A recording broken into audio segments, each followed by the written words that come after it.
Let's talk about our Sacramento Kings. The Kings only had one game this week so far, and that was against the Golden State Warriors on Monday night. We talked about the Warriors game on Sunday, and they had a back to back that next night after Steph dropped 62. They had a back to back at home, and guess who they played? Our Sacramento Kings. The Kings got absolutely obliterated in that game. You could tell they were all out of sorts. Something is going on in that locker room. I wonder what it could be, Caleb. I have no clue, but something is clearly going on. The Warriors were dominant in all facets of the game. James Wiseman played a hell of a game. He looked like everything that Kings fans thought Marvin Bagley would be. Fox was really the only one that played good, especially in that third and fourth quarter when they were down as much as they were. He was stepping up and he was going down and making buckets and still playing good defense and trying to be that leader. So he's a guy that I can't really complain about. Buddy Hield has not had a great year so far, especially on the shooting end.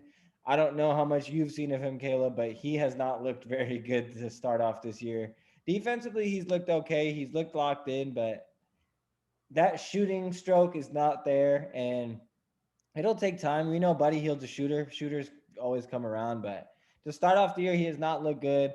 Marvin Bagley, as we talked about earlier, according to NBA math stats, is the worst third year player by far and one of the worst players in the league right now, statistically, according to the TPE. So, Caleb, what are your thoughts on that? As far as Bagley and him being as bad as he is right now and Hield struggling, Bagley's also been the worst player on the Kings right now.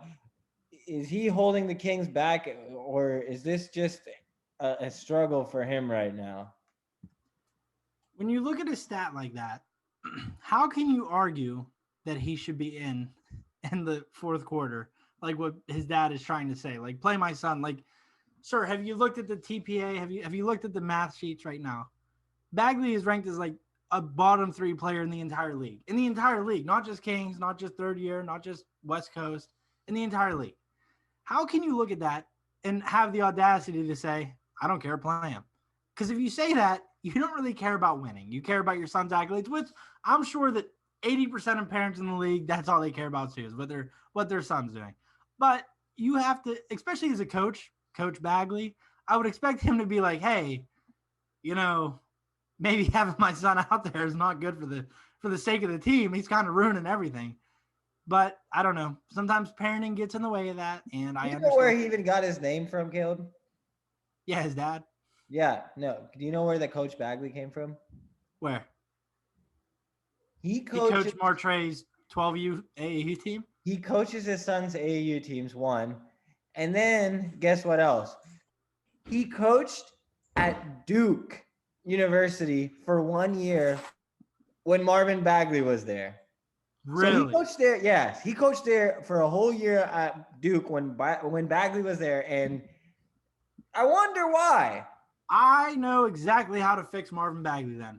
Hire his dad.